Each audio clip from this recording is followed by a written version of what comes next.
Hey everyone, welcome. Today we're jumping into a really powerful parable about the choice between living a safe life and living a meaningful one. It's an incredible story about risk, about apathy, and ultimately about finding the right people to have on your journey. Okay, so let's just dive right in with a quote that sits at the absolute heart of this story. This idea, it's what separates just passively existing from actively striving. It's the core belief of anyone who understands that real growth only ever happens when you're willing to risk a fall. And right there, that's the central conflict, isn't it? This one question just sets the stage for everything that's about to happen. It pits the person who dares to aim for something higher against a society that, might just laugh at them for even thinking about it. All right, so let's set the scene. Imagine a bustling marketplace. It's a total sensory overload, a world that feels like it was built specifically to numb your mind and distract you from any deeper challenging thoughts. Seriously, think of it like a modern-day social media feed, but with actual jugglers and people selling quick fixes. This is the world our protagonist, a philosopher, steps into. He's just come from this place of quiet and deep thought, and he's about to deliver this profound message to a culture that would much rather have a simple distraction than a hard-won truth. Now, what's really fascinating is the choice the philosopher lays out for this distracted crowd.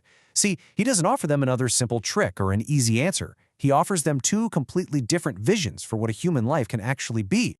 First, he describes this path of just incredible potential, the Overman. Now, this isn't some kind of ruler or a superhero. It's an ideal that lives inside each of us. It's that part of you that sees a challenge not as a threat, but as a chance to build something new and stronger within yourself. And then there's the second path, which, let's be honest, is the one the crowd secretly wants. This is the life of ultimate comfort, a perfectly serene existence where nothing meaningful is ever risked, because, well, that sounds like a lot of work. It's a life that has a quiet contempt for greatness.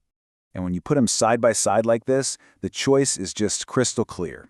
On one side, you've got the spirit of becoming, all about embracing risk, always striving, always growing. And on the other, the spirit of contempt, seeking a life without any effort, playing it safe, and just wanting everything now. So just as he's finishing his speech, these two abstract concepts, the Overman and the Last Man, are about to become terrifyingly real right there above the marketplace. Everyone looks up, and there he is, a tightrope walker, stepping out onto this thin, fragile line against the sky. He is purpose made visible. He's the embodiment of that very choice to strive. And that rope, that's basically humanity's journey, right? It's this precarious line stretched between the comfortable safety of our past and the vast, uncertain potential of our future. Just stepping onto it is a choice for progress. But then he's not alone.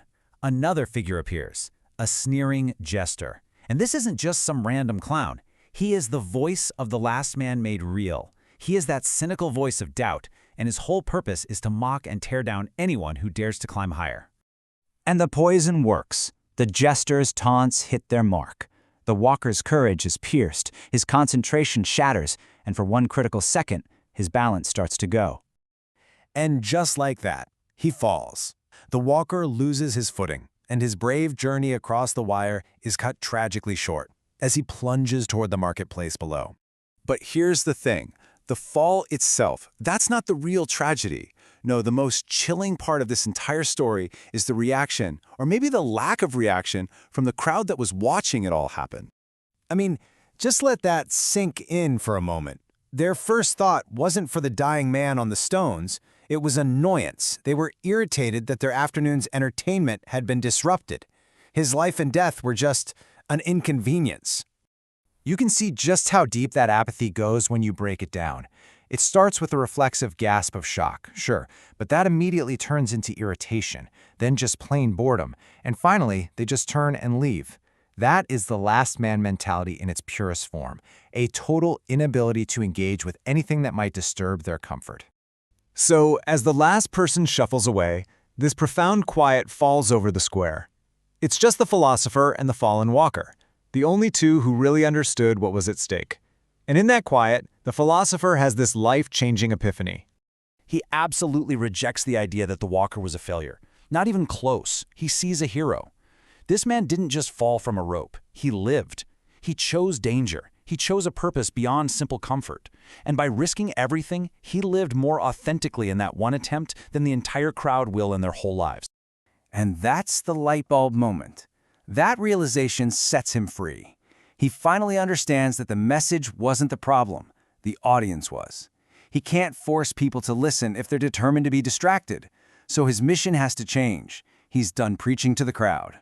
And this is the exact moment where the story pivots. It stops being a parable about some distant philosopher and becomes a direct message for us, for anyone listening right now who feels that little spark of recognition. So, what are we supposed to take away from this?